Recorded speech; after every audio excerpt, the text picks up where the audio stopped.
नमस्कार दोस्तों, कैसे हैं आप लोग। उम्मीद करता हूँ आप लोग अच्छे होंगे, सुरक्षित होंगे और रिमाइंड आईएएस के यूट्यूब चैनल के माध्यम से पढ़ाई कर रहे होंगे। दोस्तों, आज के लेक्चर का विषय है सूचना और संचार। जैसा कि आपको पता है, रिमाइंड आईएएस के यूट्यूब चैनल पर सूचना और संचार प्रौद्योगिकी की जो सीरीज चल रही है, उस सीरीज में भाग 0 से भाग 6 तक के लेक्चर अपलोड हो गए हैं। भाग 0 में मैंने आपको सिलेबस बताया था। भाग 1 और भाग 2 में मैंने इलेक्ट्रॉनिक्स, जिसे इलेक्ट्रॉनिकी हिंदी में बोल सकते हैं, इलेक्ट्रॉनिकी, सूचना और संचार, इन तीनों और प्रौद्योगिकी, इन शब्दों को समझाने का प्रयास किया। और इसी क्रम में विज्ञान के कई कंसेप्ट आपको क्लियर हो गए होंगे। उसके बाद के लेक्चर में मैंने आपको इलेक्ट्रॉनिकी को काफ़ी विस्तार में पढ़ाया। अगर इन लेक्चर्स को आप देख लेते हैं तो किसी भी राज्य की सिविल सेवा परीक्षा में जहां इलेक्ट्रॉनिकी सिलेबस में हो, इससे बाहर कुछ नहीं जाएगा और कुछ एक्स्ट्रा पूछ भी लेगा तो आपकी समझ ऐसी बन जाएगी कि आप उस क्वेश्चन का आंसर लिख सकते हैं या ऑब्जेक्टिव है तो मार्क कर सकते हैं। तो अभी हम लोग इलेक्ट्रॉनिकी को ख़त्म कर दिए हैं। अब सूचना और संचार पर चलेंगे। उम्मीद करता हूं कि आप लोग नोट्स बना रहे होंगे और नोट्स बनाने के बाद आपको रिवीजन काफ़ी आसान हो जाएगा। तो चलिए देखते हैं सूचना और संचार प्रौद्योगिकी के बारे में। सबसे पहले आज के लेक्चर में हम समझते हैं सूचना, जिसको इंग्लिश में कहा जाता है इंफॉर्मेशन। अच्छा, सूचना क्या है, संकेत क्या है और संदेश क्या है, ये मैंने आपको पहले समझा दिया है। शायद लेक्चर 2 में है ये। इस सीरीज के 0 में तो सिलेबस है, 1 में इलेक्ट्रॉनिक्स को समझाया गया है और 2 में संचार, सूचना, इन सब को समझाया गया है। तो आप वहाँ से क्लियर कर लीजिए। मैं यहाँ थोड़ा सा इसके बारे में बता दे रहा हूँ, जिससे आपको एक रिदम मिल जाए कि क्या है ये। देखिए, सूचना के पहले मैंने आपको 2 शब्दों का और परिचय कराया था। एक शब्द था संकेत, सिग्नल। हालांकि सिग्नल हम लोग बार बार यही सिग्नल ही यूज करेंगे सूचना और संचार प्रौद्योगिकी में। और एक था मैसेज, जिसको हम संदेश बोलते हैं। मैंने आपको बताया था कि संकेत क्या होता है। तो संकेत कोई भी जो कच्चा आंकड़ा होता है, जो कच्चे डेटा होते हैं, उनको हम क्या बोलते हैं? संकेत। ये संकेत क्या हो सकता है? तो अक्षर हो सकता है, कोई भी अक्षर। अगर हिंदी में आप पढ़ते हैं तो क से लेकर ज्ञ तक, अ से लेकर अ तक। और अगर आप इंग्लिश में करते हैं तो सारे इंग्लिश अल्फ़ाबेट के लेटर ABCD Z तक। अच्छा, संख्यात्मक भी हो सकता है ये, संख्यात्मक भी हो सकता है ये। 1 2 3 4 5 6 7 8 9 10, या 0 बिट या 1 बिट। बिट क्या है हम देखेंगे अभी। या जो हिंदी में हम 1 इकाई 2 इकाई पढ़ते हैं वो हो सकता है। या और भी गणित की कई पद्धतियां हैं, जैसे ऑक्टल विधि होता है तो उसमें ऑक्टल मतलब आधार 8 लेके चलते हैं। और भी कुछ भी हो सकता है, मतलब संख्यात्मक हो सकता है। अच्छा, संकेत जो है ध्वनि भी हो सकता है। ध्वनि भी क्या होता है? एक संकेत हो सकता है। कई बार आप देखेंगे कि हम लोग कोई काम करते हैं और ऐसा होता है कि कोई व्यक्ति विशेष आएगा तो हमें बाकियों को बताना है कि वो आ गया है। तो क्या करते हैं, एक बाहर कोई खड़ा रहता है, वो आवाज़ लगा देता है, अंदर के लोगों को पता चल जाता है कि हाँ बाहर कोई आ गया है। तो वो भी क्या है, एक संकेत है। ध्वनि भी संकेत है, प्रकाश भी क्या है, एक संकेत है।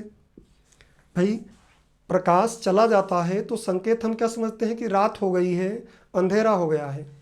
और जब सूरज उगता है तो वो प्रकाश हमको संकेत देता है कि अब क्या हो गया है, दिन हो गया है।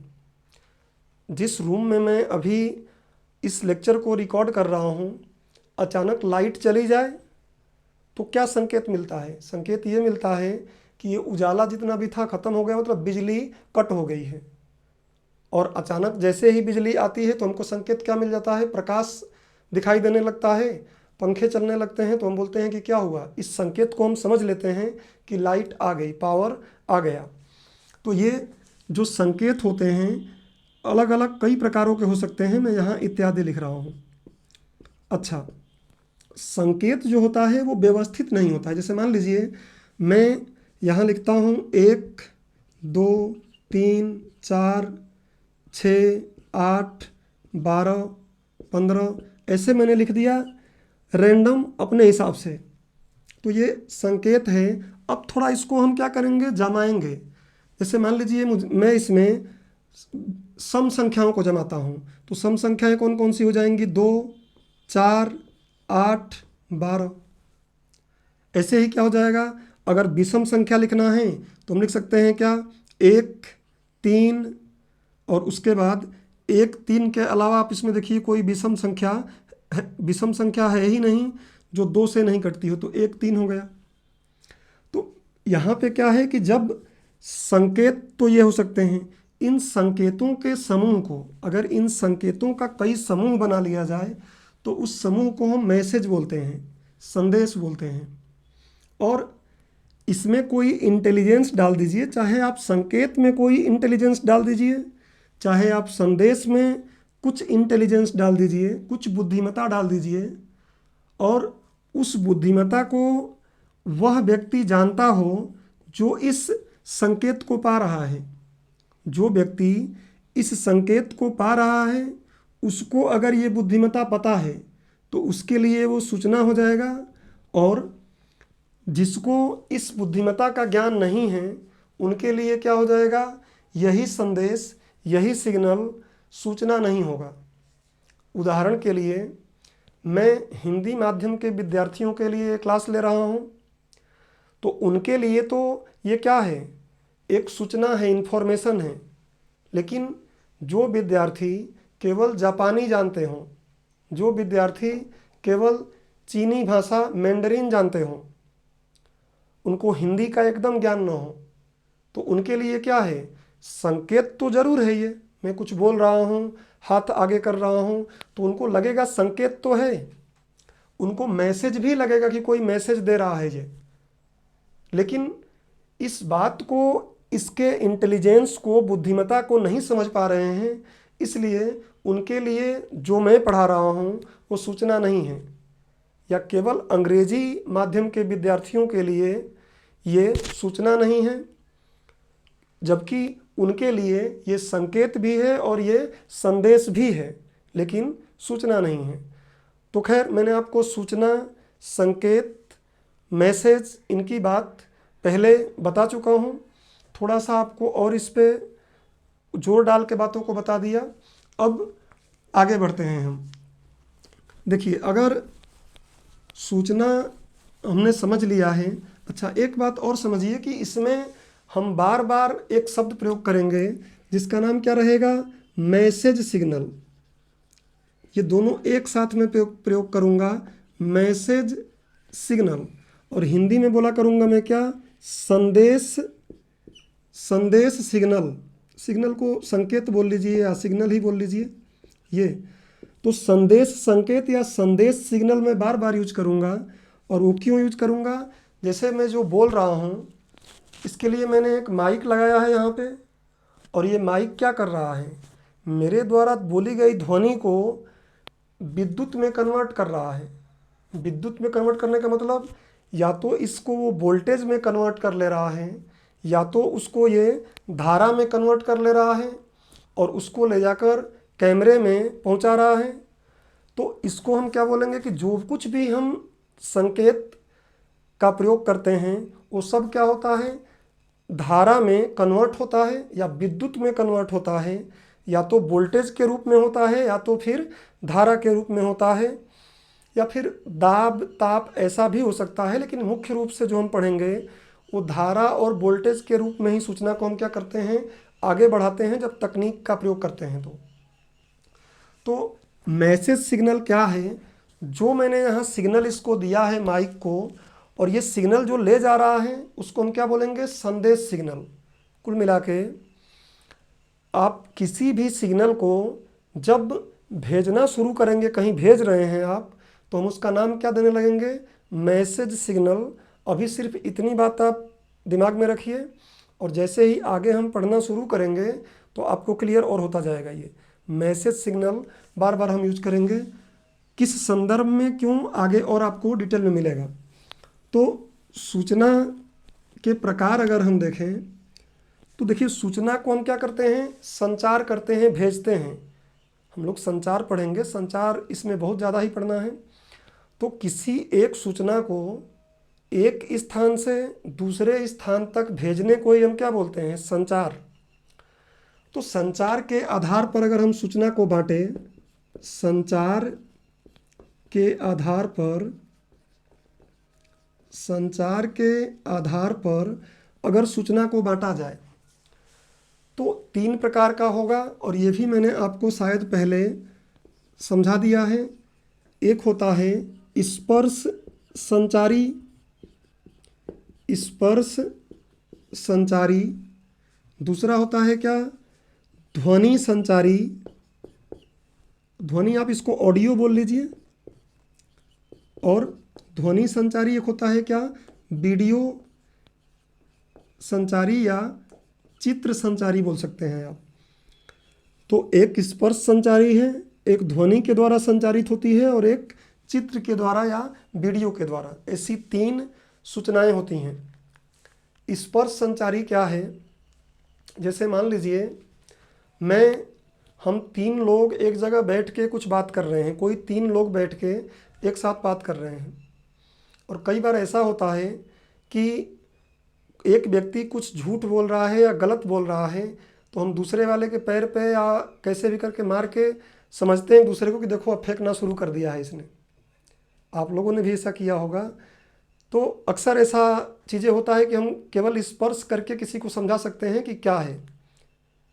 क्लास में मैंने आपको बताया था कि अचानक अगर टीचर आ जाता है, कुछ स्टूडेंट उसके तरफ नहीं देख रहे हैं, तो सहपाठी क्या करते हैं, उसके पैर में, उसके हाथ में या उसके पीठ पर मार के सूचना देते हैं कि टीचर आ गया है, अब सही से बैठ जाओ। तो इसको हम क्या बोलते हैं, स्पर्श संचारी। अच्छा, दूसरा क्या होता है, ध्वनि संचारी। ध्वनि बोलकर सूचना को बता दिया जाए, जैसे मैं आपको बोलकर पढ़ा रहा हूँ, तो इसको क्या बोलेंगे, ध्वनि संचारी है। और वीडियो संचारी मतलब क्या, चित्र के माध्यम से। तो आप जो मैं अभी क्लास यहाँ पे दे रहा हूँ, ये क्या है, ऑडियो प्लस वीडियो दोनों हैं। ऑडियो भी इसमें संचार हो रहा है और वीडियो भी इसमें संचार हो रहा है। कई बार आप देखेंगे कुछ बड़े बड़े जो राजनेता हैं, वो लोग जब स्पीच देते हैं तो उनके स्पीच जहाँ वो देते हैं उसके साथ एक और कोई लेडी या कोई व्यक्ति खड़ा होता है, और वो पूरा हाथ पैर हिलाता रहता है बार बार। किस लिए, क्योंकि जो कुछ लोग ऐसे हैं जो सुन नहीं पाएंगे, कान में उनकी समस्या है, वो सुन नहीं पाते हैं, तो उनको भी वो सूचना समझ में आए, इसलिए व्यक्ति तो बोल रहा है तो सुनने वाले उस आवाज़ से, ध्वनि से सुन ले रहे हैं, लेकिन जो सुन नहीं पा रहे हैं उनके लिए विभिन्न प्रकार के क्या किया जाता है, संकेत बनाया जाता है, और उन संकेतों की पढ़ाई किए रहते हैं बहरे लोग, बधिर लोग, और वो समझ जाते हैं कि क्या बोला जा रहा है। अब से कभी आप ध्यान दीजिएगा, कुछ बड़े राजनेता जब ऐसा बोलते हैं तो उनके साइड में, खासकर विदेशों में ज़्यादा, एक कोई लेडी रहेगी या कोई व्यक्ति रहेगा, वो बार बार हाथ के इशारों से, कान के नाक के इशारों से बताएगा कि क्या बोल रहा है वो। तो ये तो हो गया, हमने देखा सूचना के प्रकार। अब सूचना का आधार बदल देंगे तो और कुछ प्रकार हो जाएगा। मुख्य रूप से आप सूचना के जो प्रकार देखते हैं ये भी संचार के आधार पर ही है लगभग। तो एक होता है क्या, एक और तरीके से वर्गीकरण करें तो एक होता है एनालॉग, एक होता है एनालॉग सिग्नल ही मैं यहाँ पे यूज करूँगा। अब सिग्नल से आपको कोई दिक्कत होनी नहीं चाहिए। सिग्नल जो भी हो, अगर उस सिग्नल का इंटेलिजेंस सामने वाला समझ रहा है तो उसके लिए वो संकेत है, उसके लिए वो सूचना है, और नहीं समझा तो फिर वो संकेत ही केवल उसके लिए है। तो एनालॉग सिग्नल और दूसरा क्या है, डिजिटल सिग्नल। काफ़ी सुने होंगे आप इसको, डिजिटल सिग्नल। अब देखिए एनालॉग सिग्नल और डिजिटल सिग्नल की हम बात करें तो क्रम वाइज कुछ बातें मैं बोल रहा हूँ, उसको आप समझते चलिए। पहला मैं क्या बोल रहा हूँ कि ऐसा सिग्नल, ऐसा संकेत ना बोल के सिग्नल ही आप भी बोल सकते हैं, ऐसा सिग्नल देवनागरी में लिख दीजिएगा, ऐसा सिग्नल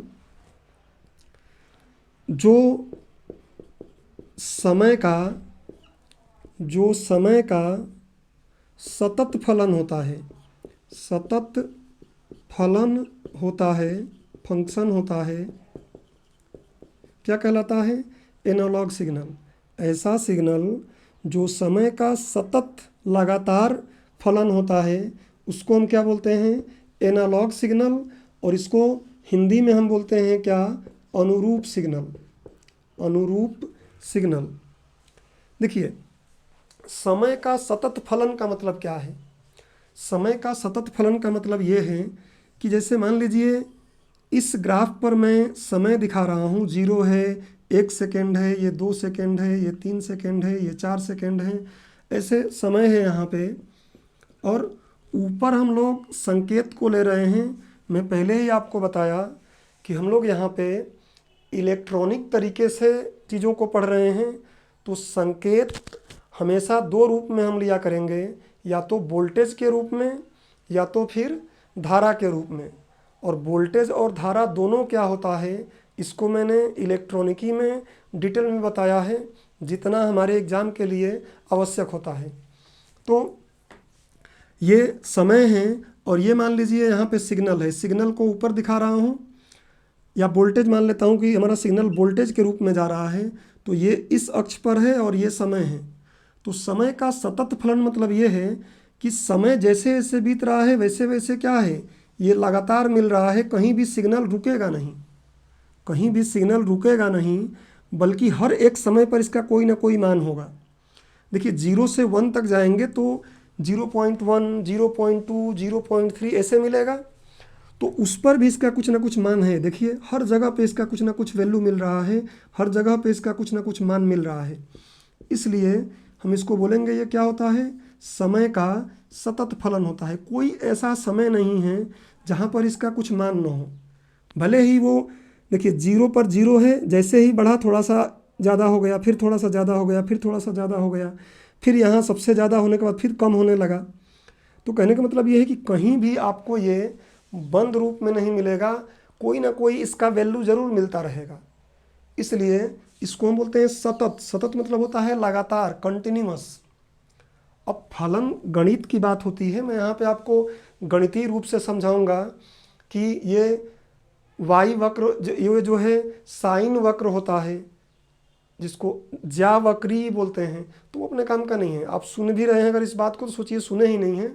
आप बस ये समझ लीजिए कि समय का सतत फलन होता है ये। और दूसरा जो होता है डिजिटल, इसको हम क्या बोलते हैं कि ऐसा सिग्नल, ऐसा सिग्नल, ऐसा सिग्नल जो समय का असतत फलन, असतत, या असतत नहीं बोलना है तो आप बोल सकते हैं क्या इसको, विविक्त, विविक्त फलन होता है, विविक्त फलन होता है, क्या कहलाता है, डिजिटल सिग्नल। अब आपके दिमाग में आ रहा होगा कि ये विविक्त फलन क्या है, ये बात तो समझ में आ गई है। देखिए विविक्त मतलब क्या है, इसका मान केवल दो ही वैल्यू में रहेगा, या तो कम रहेगा या ज़्यादा रहेगा। ज़्यादा से कम कुछ नहीं होगा और कम से ज़्यादा कुछ नहीं होगा। होगा तो बस क्या होगा कि एक मिनिमम वैल्यू होगी, एक मैक्सिमम वैल्यू होगी, उनके बीच में कोई मान होगा ही नहीं। कैसे, समझिए। देखिए जैसे यहाँ पे मैंने ये इधर हमारा जो मैं बोल रहा हूँ इसको वोल्टेज में मान लो भेजा जा रहा है, तो ये वोल्टेज है और ये समय है। तो ये क्या होगा, या तो शून्य होगा, देखिए शून्य ये है ना, तो या तो शून्य होगा या तो मान लीजिए एक वैल्यू है तो शून्य होगा या तो एक होगा। देखिए फिर शून्य होगा या तो एक होगा, फिर शून्य होगा या तो एक होगा। देखिए क्या हो रहा है, ये यहाँ से यहाँ तक क्या है, शून्य, और फिर यहाँ से लेकर यहाँ तक क्या है, एक, फिर क्या हो गया शून्य, फिर क्या हो गया एक। मतलब ये क्या होगा, एक जैसे जीरो और एक मैं यहाँ ले रहा हूँ, तो जीरो और या तो जीरो होगा या तो एक होगा। जीरो और एक के बीच में इसका कोई वैल्यू नहीं होगा, इसलिए इसको हम बोल रहे हैं कि ये क्या है, असतत फलन है या विविक्त फलन है। टूट टूट के चलता है टुकड़ों में, मतलब मिनिमम वैल्यू और मैक्सिमम वैल्यू के बीच में। तो ये परिभाषा के अकॉर्डिंग आप समझ लिए होंगे कि डिजिटल सिग्नल क्या है और एनालॉग सिग्नल क्या है। डिजिटल सिग्नल को इंग्लिश में अंकीय सिग्नल भी कहा जाता है, अंकीय सिग्नल भी कहा जाता है, सॉरी हिंदी में अंकीय सिग्नल कहा जाता है। अब देखेंगे हम कि डिजिटल सिग्नल का एक और गुण है, अगर गुण देखें तो डिजिटल सिग्नल की क्वालिटी बहुत अच्छी होती है और एनालॉग सिग्नल की क्वालिटी उतनी अच्छी नहीं होती है। एनालॉग सिग्नल जो होता है इसमें शोर बहुत ज़्यादा आ जाता है और डिजिटल सिग्नल में शोर नगण्य रहता है, एकदम कम से कम रहता है। शोर मतलब क्या, कोई भी ऐसी ध्वनि या चित्र जिसको हम नहीं देखना चाहते हैं वो क्या है, शोर है, या फिर शोर है या नॉइज उसको बोलते हैं। जैसे मान लीजिए अभी जो मैं आपको पढ़ा रहा हूँ और इसमें कोई सरसराहट की आवाज़ आ जाए, कोई बाहर कुछ ठोक रहा है उसकी आवाज़ आ जाए, तो उन आवाज़ों को आप क्या बोलेंगे कि अरे शोर है, इसमें नॉइज़ बहुत ज़्यादा है। और कोई अगर आवाज़ नहीं आ रही है साइड की, केवल मेरी आवाज़ आ रही है, तो आप बोलेंगे आवाज़ अच्छा है, क्योंकि आप मेरी आवाज़ सुनना चाहते हैं, केवल वही आ रहा है, उसके साइड से कुछ भी नहीं आ रहा है। तो अंकीय सिग्नल जो अनुरूप सिग्नल होता है इसमें शोर ऑटोमेटिक, आसपास के शोर बहुत तेज़ी से आ जाते हैं और डिजिटल सिग्नल में वो शोर नहीं होते हैं। क्यों नहीं होते आपको समझ में भी आएगा, क्योंकि इसके दो ही मान होते हैं, या तो शून्य या तो वन, या तो शून्य या तो वन। तो जब मिनिमम मैक्सिमम होगा तो बीच वाला चीज़ को ये क्या करेगा, पकड़ेगा ही नहीं। जबकि इसका मान क्या है, लगातार है, 0, 0.1, 0.2, 0.3, 0.5, 0.6, फिर 1, 1.0, ऐसे लगातार है। तो बीच में जो कुछ भी आएगा उनको भी अपने साथ लेकर ये चलने लगता है। तो समझ गए होंगे कि इसमें शोर ज़्यादा, इसमें शोर कम, इसमें पिक्चर की गुणवत्ता काफ़ी अच्छी, इसमें पिक्चर की गुणवत्ता कम होता है। अच्छा, एक बात और दिमाग में आपको रखना है कि जो डिजिटल सिग्नल होता है ये किस पर चलता है, बाइनरी नंबर सिस्टम का प्रयोग करता है, या बाइनरी नंबर सिस्टम बोलिए, या फिर द्विआधारीय संख्या पद्धति, द्विआधारीय संख्या पद्धति पर चलता है। और ये किस पर चलता है, तो ये चलता है दाशमिक संख्या पद्धति पर चलता है, दाशमिक संख्या पद्धति पर चलता है। अब ये दोनों क्या होते हैं, उससे पहले जैसे देखिए बाइनरी है ना, मतलब इसका आधार केवल 2 रहेगा, बाइनरी सिस्टम में आधार 2 रहेगा, दाशमिक सिस्टम में आधार 10 रहेगा। और इसके अलावा भी और कई संख्या पद्धति होती हैं। एक होती है जिसका आधार 8 होता है, उसको ऑक्टल बोलते हैं। एक होता है जिसमें आधार 16 होता है, जिसको हम लोग हेक्साडेसिमल बोलते हैं। और एक और होता है जिसमें आधार 6 होता है, जिसको सेक्साडेसिमल बोलते हैं, षट अंकी बोलते हैं। तो इतना डिटेलिंग तो हमें यहाँ करना नहीं है, लेकिन इन दोनों बातों को आप समझ जाएं तो आगे की बात समझना आसान होगा। तो मैं आपको बाइनरी और दाशमिक के बारे में एक बेसिक परिचय बताता हूँ, जिससे आपको इनको समझना और आसान हो जाएगा। उसके अलावा जो पद्धतियां हैं वो कंप्यूटर आप अलग से पढ़ेंगे और आवश्यकता होगी तो उसमें पढ़ाया जाता है। सूचना और संचार प्रौद्योगिकी में वो ऑक्टल सिस्टम या 16 आधार वाले या 6 आधार वाले का कोई रोल नहीं है। तो चलिए थोड़ा सा हम इसमें देख लेते हैं कि दार्शनिक पद्धति क्या है और बाइनरी पद्धति क्या है। अगर आप कभी एनडीए का एग्ज़ाम दिए हों, नेशनल डिफेंस एकेडमी का, तो उसके सिलेबस में ही बाइनरी संख्या पद्धति होती है और हर साल के पेपर में कहीं ना कहीं उससे 2 या 4 नंबर के क्वेश्चन बाइनरी नंबर सिस्टम से द्विआधारी संख्या पद्धति से आता ही है। तो हम देख लेते हैं कि ये दार्शनिक और बाइनरी होता क्या है, फिर थोड़ा डिजिटल एनालॉग को समझने की कोशिश करेंगे। इसके बाद चलिए मैं यहाँ पे दार्शनिक पद्धति लिख रहा हूँ, दार्शनिक पद्धति, और इधर लिख रहा हूँ मैं बाइनरी पद्धति या द्विआधारीय पद्धति। द्विआधारीय बाइनरी बोलते हैं, अक्सर बाइनरी आपको सुनने को मिला भी होगा। तो बाइनरी सिस्टम, नीचे मैंने इंग्लिश लिख लिया है, आप उसको देख लीजिएगा। दार्शनिक को 10 आधारी भी बोल सकते हैं। दार्शनिक को 10 आधारी मतलब इसका आधार क्या होता है, 10। अब 10 आधार कैसे होता है अब समझ में आपको आएगा। इसको लिखना है अगर, तो हम कितने अंक प्रयोग करते हैं, या तो 0, 1, 2, 3, 4, 5, 6, 7, 8, 9। इस संख्या पद्धति में अगर कुछ लिखना है हमको, तो इन 10 में से किसी एक का, किसी 2 का, सब का, किसी 3 का आवश्यकता अनुसार हम प्रयोग करते हैं। तो इसलिए इसको हमको बोलते हैं कि ये क्या है, 10 आधारी है। इसका आधार क्या है, 10। इन्हीं 10 का प्रयोग करके कोई भी अंक आगे हम लिख सकते हैं। द्विआधारी में क्या होता है, केवल 2 ही होते हैं, एक 0 होता है और एक 1 होता है।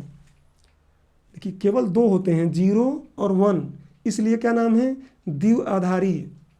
तो नाम क्यों पड़ा है आप समझ गए कि 10 आधारी नाम क्यों है, द्विआधारी नाम क्यों है। 10 आधारी में अगर हम कोई संख्या लिखते देखिए 9, तो हमको यहाँ पे ऐसे 10 दिखाते हैं।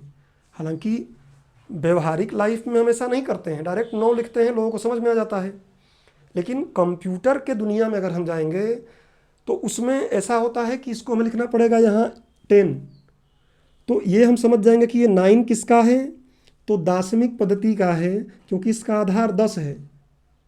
अब बाइनरी नंबर को तो 0, 1 के अलावा कुछ आता नहीं है। तो ये क्या करता है, इस 9 को बाइनरी में बदलता है। बाइनरी में कैसे बदलेगा, जैसे देखिए 9 है, इस 9 को अगर आपको बाइनरी में बदलना है तो आप ऐसे बना लीजिए और यहाँ शेषफल लिखना है आपको। यहाँ लिखना है शेषफल। कैसे, देखिए आधार इसका क्या है, 2 है ना, तो 2 से हम चलेंगे, 2 से भाग देंगे इसको, 2 से भाग देंगे, 2 चौक को 8, शेषफल कुछ बचा, 1 बचा, तो उस शेषफल को यहाँ लिखना है। फिर से एक बार समझ लीजिए, जितने बार पहाड़ा आपको पढ़ना पड़ेगा या जितने बार ले जाना रहेगा आपको भाग, उसको यहाँ लिखेंगे और शेषफल यहाँ लिखेंगे बचेगा। तो मैंने लिखा 2 से काटा इसको, 2 से इसलिए काटना है क्योंकि द्विआधारी में इसको हम कन्वर्ट कर रहे हैं।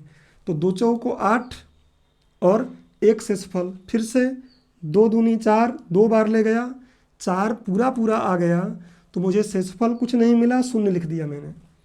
फिर 2 से 2 एकम में 2, पूरा पूरा 2 आ गया, मुझे 0 शेषफल मिला। और 2 का 2 0 जा 0, मतलब 2 का 0 बार ले जाएंगे तो 0 आएगा, तब कितना बच जाएगा, 1। और आपको ये प्रक्रिया हमेशा तब तक करनी है जब तक कि आप भाग 0 बार न ले जाएं।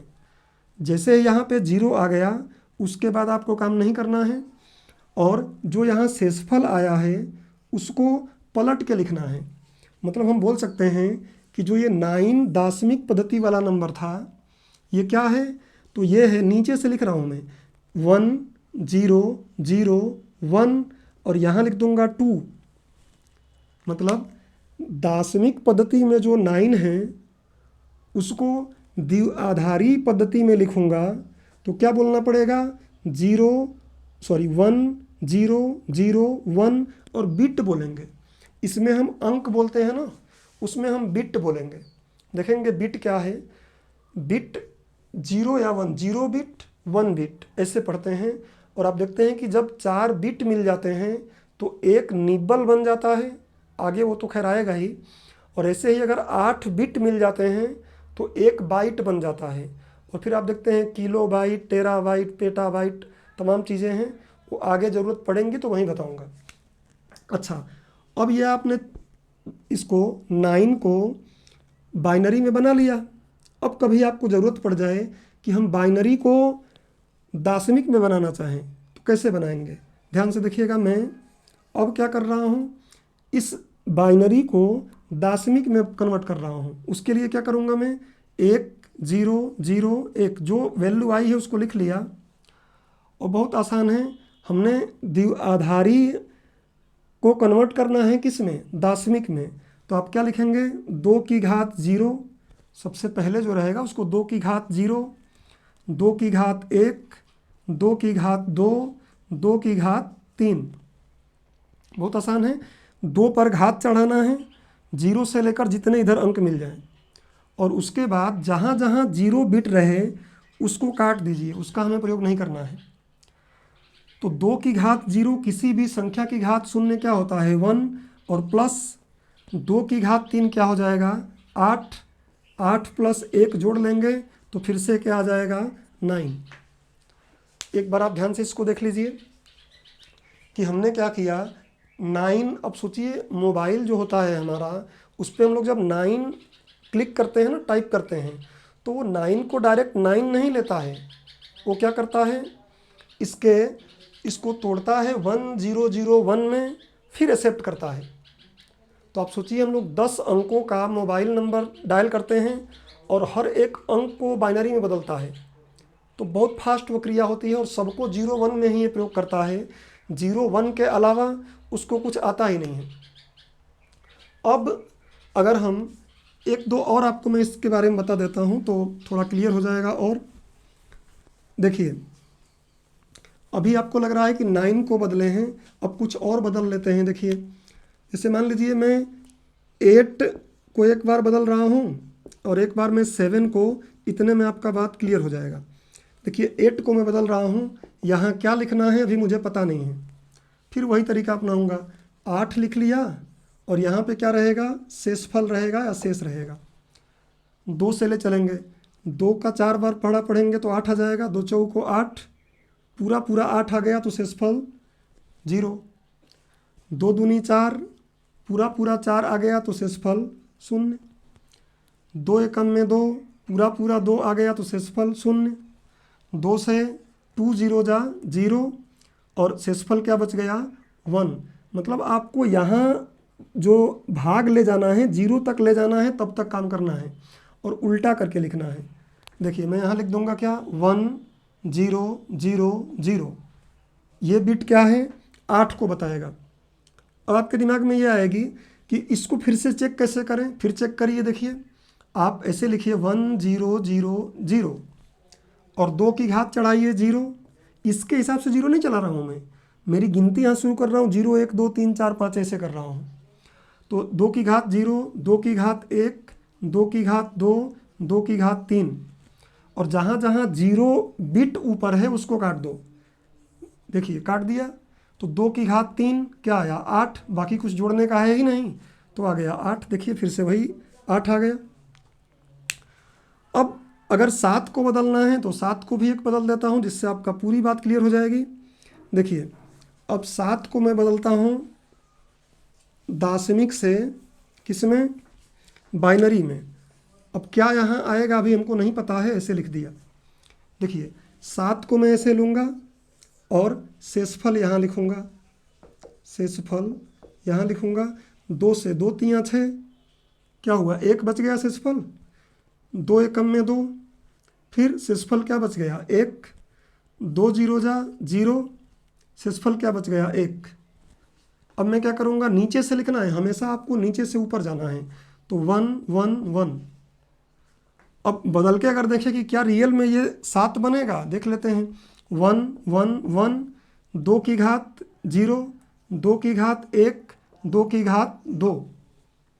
अब ऊपर 0 तो है ही नहीं कि कट करें, ऊपर 0 रहेगा तब कट करेंगे ना। तो 2 की घात 0, किसी भी संख्या की घात 0 क्या हो जाता है, 1। और 2 की घात 1 तो 2 ही होता है, और 2 की घात 2 क्या होता है, 4। तो जोड़ेंगे तो कितना आ जाएगा, 7। देखिए आ गया 7। तो उम्मीद करता हूँ कि अच्छा, ये मैंने इसलिए बताया कि आपको थोड़ा सा एक अनुमान लग जाए कि हम 9893 कुछ डालते हैं अपना मोबाइल नंबर, तो उस मोबाइल नंबर को हम तो 10 अंकों में डाल देते हैं, लेकिन ये देखिए एक को 3 3 4 4 बिट में तोड़ रहा है। तो इतने बिट उसमें टाइप होते हैं। अगर काश मोबाइल में केवल 0 और 1 बिट दिया होता तो सभी लोग मोबाइल से नंबर नहीं लगा पाते।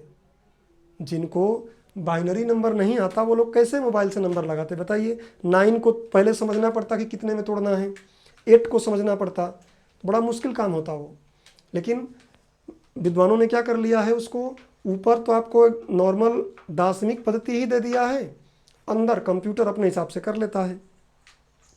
तो अच्छा ध्यान रखिएगा कि कई बार ऐसे होता है कि 7.5, तो ये दशमलव रियल में नहीं है, ये रियल में दशमलव नहीं है, वो क्या है, दशमलव बिंदु है, दशमलव बिंदु है वो, दशमलव नहीं है। बट ठीक है, हम लोग कॉमन लाइफ में चलता है, चलने देते हैं। जो लोग 12वीं क्लास में गणित पढ़े होंगे उनको पता होगा कि अवकलन पढ़ते समय टीचर क्या लिख देते हैं, dy by dx, dy by dx, but dy by dx होता नहीं है, वो dy बटा dx वो होता नहीं है।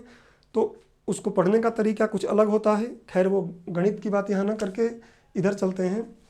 तो 7.5 अब यहाँ भी होगा। जैसे मान लीजिए हमको 1110 बिट और फिर यहाँ पे 0.101 लिख रहे हैं, तो इस बिंदु को हम क्या बोलेंगे, बाइनरी बिंदु। बाइनरी बिंदु इसको बोलेंगे, और इसको क्या बोलेंगे, दाशमिक बिंदु या दशमलव बिंदु।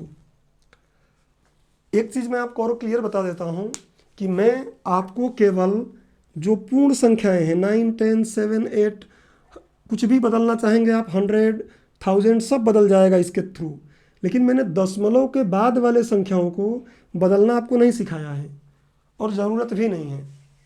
ज़रूरत पड़ेगी तो देखा जाएगा, ज़रूरत है ही नहीं। और इसके जो दशमलव के बाद बिट हैं इनको कैसे दाशमिक में बदलेंगे ये भी नहीं सिखाया जा रहा है, क्योंकि इसकी हमें आवश्यकता नहीं है।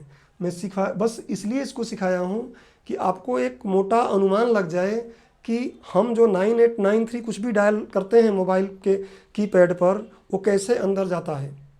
अदरवाइज़ ये दशमलव वाले बदलने का, दशमलव के बाद वाले बाइनरी को अगर इसमें बदलना है तो कुछ और तरीका होता है आसान, लेकिन ये हमारे काम का नहीं है। कंप्यूटर पढ़ते समय आपको ज़रूरत पड़ भी सकती है। और दशमलव के बाद जो ये 5 है 8 है कुछ भी आएगा, इसको उसमें कैसे बदलें वो भी अलग तरीका है। उसकी हमें इस लेक्चर में या इस जो सीरीज चल रहा है उसमें कहीं भी आवश्यकता नहीं है। चलिए, तो अभी हमने थोड़ा सा ये देख लिया कि बाइनरी सिस्टम क्या होता है और दाशमिक पद्धति क्या होता है। कि अब हम अपने टॉपिक को ही आगे बढ़ाएं, एनालॉग और डिजिटल को। तो एनालॉग और यहाँ लिखते हैं डिजिटल। कुछ उदाहरण देखते हैं कि डिजिटल का क्या उदाहरण है और एनालॉग का क्या उदाहरण है। तो डिजिटल का उदाहरण अभी मैं बोल रहा हूँ, ये क्या है, जो मैं बोल रहा हूँ एनालॉग है। आप अगर कोई बांसुरी बजा रहा है उसकी ध्वनि क्या है, एनालॉग है। कोई ड्रम पीट रहा है उसका भी क्या है, एनालॉग है। डायरेक्ट मैं किसी को देख रहा हूँ, एनालॉग है। मतलब नॉर्मल जो नेचर में चीज़ें मिल रही हैं सब एनालॉग में ही होती हैं। अगर उनको डिजिटल में कन्वर्ट करना है तो फिर हमको क्या करना पड़ेगा, कुछ उपकरणों का, इलेक्ट्रॉनिक उपकरणों का प्रयोग करना पड़ेगा। इलेक्ट्रॉनिक उपकरण को प्रयोग करने के बाद ही हम डिजिटल में कन्वर्ट कर पाएंगे। अदरवाइज नॉर्मल जो भी चीज़ें हम यहाँ देख रहे हैं, कर रहे हैं, सब क्या है, एनालॉग। कभी आपसे कोई क्वेश्चन पूछ सकता है कि ध्वनि या बांसुरी की ध्वनि कौन सा सिग्नल होता है, आप बोलेंगे एनालॉग सिग्नल होता है। तो एनालॉग सिग्नल नॉर्मल जो कुछ भी हम देख रहे हैं, कर रहे हैं, वो एनालॉग सिग्नल है। जब उपकरणों के माध्यम से हम उसको अलग रूप में बदलेंगे तब जाके वो क्या होगा, डिजिटल। तो एनालॉग सिग्नल समय का सतत फलन हमने बात कर लिया था। डिजिटल सिग्नल समय का विविक्त फलन है, कुछ देर तक 0 फिर 1 फिर 0 फिर 1 फिर 0 फिर 1 ऐसे चलेगा। अब एक चीज़ और ध्यान रखिएगा कि डिजिटल सिग्नल में 0 और 1 बस होता है। तो 0 जरूर नहीं कि 0 1 ही हमेशा लिखा जाएगा। कई बार क्या होता है कि 0 को लोग लिखते हैं क्या, ऑफ, बंद करना, और 1 को लिख देते हैं क्या, ऑन।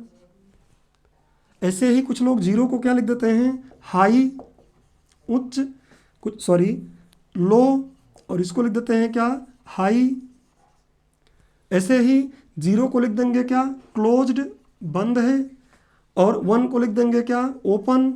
ऐसे कई नाम दे सकते हैं हम, और आगे आपको इसकी ज़रूरत पड़ेगी ही।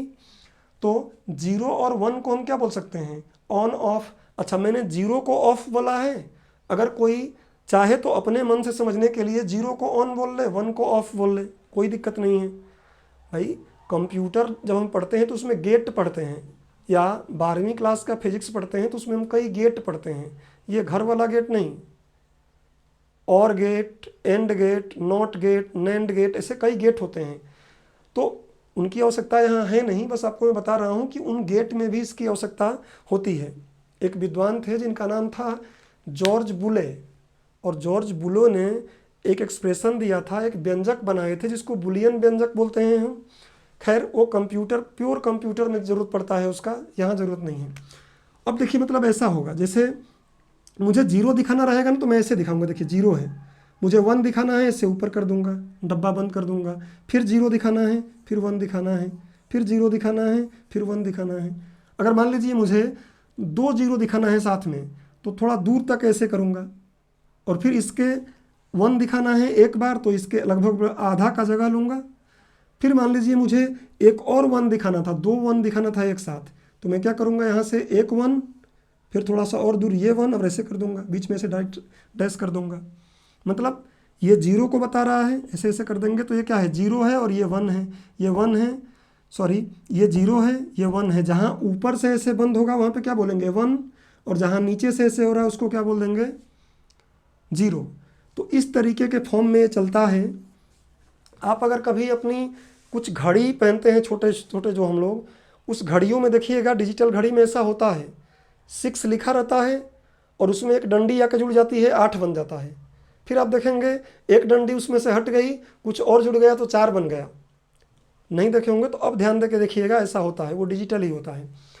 तो डिजिटल सिग्नल जो होता है उसमें 0 1, मतलब डिजिटल सिग्नल में आपको बाइनरी सिस्टम का प्रयोग करना है, और इसमें डेसिमल का करना है, दशमिक का करना है। अच्छा, इसके बाद जो एनालॉग सिग्नल होता है, इसको ध्यान रखिएगा कि इसकी गुणवत्ता जो होती है उतनी अच्छी नहीं रहेगी, इसकी गुणवत्ता काफ़ी अच्छी होती है। इससे जब हम भेजते हैं तो मैंने आपको बता दिया कि क्या होता है, शोर ज़्यादा मिलेगा, इसमें शोर कम मिलेगा। तो इस तरीके से हमने एनालॉग सिग्नल और डिजिटल सिग्नल की बेसिक बात को हमने समझ लिया। अब इसमें आगे कुछ भी मैं बढ़ाऊंगा तो आपको समझ में आसानी से आएगा। तो इस लेक्चर में हम लोग इतना ही रोकते हैं। एनालॉग और डिजिटल के बारे में आपने समझ लिया। अगर कोई डाउट हो, आपको कोई बात नहीं समझ में आती है, तो कमेंट सेक्शन में आप कमेंट कर सकते हैं। उसका सॉल्यूशन आपको नेक्स्ट लेक्चर में बता दिया जाएगा, समझा दिया जाएगा। अगले लेक्चर में हम लोग मिलेंगे तो इस सीरीज को आगे बढ़ाएंगे। आज के लिए इतना ही, धन्यवाद।